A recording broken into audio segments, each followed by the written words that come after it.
Hey, it's me, Bad B. To be honest, I had a really horrible day. It was supposed to be chemo day, so I got up really early. I got to the hospital early, but then I didn't have a blood test scheduled. I waited quite a while to see my doctor, and I got there at 8 in the morning, but I ended up seeing him at like 11:30, and then he says to me, "So you can't get chemo today?" And I said, "Why?" Because the lung specialist said I was okay for chemo. And he said no, because the pneumonia was likely bacterial, so that I couldn't get chemo, but hopefully next week, but then it would be the giant chemo week. Obviously, that wasn't ideal, so he was just fiddling around on the computer.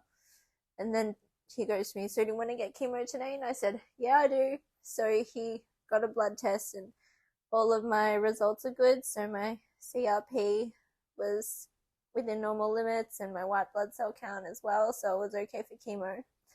And then I went up there and I had my booking at 9:30, but I don't think it matters.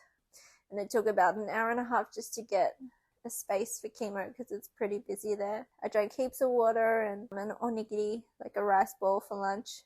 So I think I was pretty well hydrated, and they got it in first time, but it was kind of all bulging out weird. I only had my weekly dose of paclitaxel, which I've had 5 times before. This is my 6th chemo session, but about 5 minutes in, I just started getting really hot and just couldn't breathe. I felt like there was someone standing on my chest or something. I just couldn't get the air in. And then so my nurse, she was different today. She's like, "Allergy des," like someone's having an allergy, and they all sort of rushed in, and there were about 6 of them. And one of them's like changing the line and trying to get the blood with the chemo, blood with the paclitaxel out, and then another one's trying to flush my IV with just saline. And they called a doctor in who I'd never seen before, and he's like, "Oh, how are you feeling?" And he checked how I was breathing, like here and here. And then he's like, "You okay?" And I said, "Yeah, I was fine. It was just a weird, very short episode. I feel like I should have just not said anything and just kind of powered through it because I was fine." But then later they said they needed to check whether I could continue with the chemo. And my doctor said it was fine, just do it on the slower dose. So that means that weekly 1 hour paclitaxel, instead of being 1 hour, it's going to be 3 hours.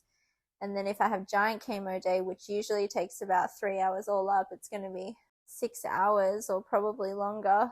I mean, I'm glad I got chemo, but I'm just feeling really terrible. I'm not really sure what to do about it.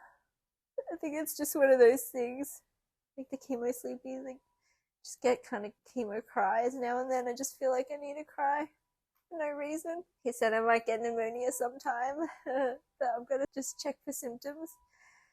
And next week is big chemo week, so looking forward to that. But on the plus side, I saw this. I mean, it's not a plus side. I hope she doesn't have cancer, but I saw this younger person today at the hospital, and she had these super cool stomper boots on and hot pants, and I was like, I want to make friends with her. But then I didn't see her again. But also, you can't really talk to strangers in Japan and be like, "Hey, what's up?" because it looks like you're hitting on them. So hopefully I can see her again, and hopefully we can be friends. Yeah, stay tuned for this giant dumpster fire that is my cancer journey.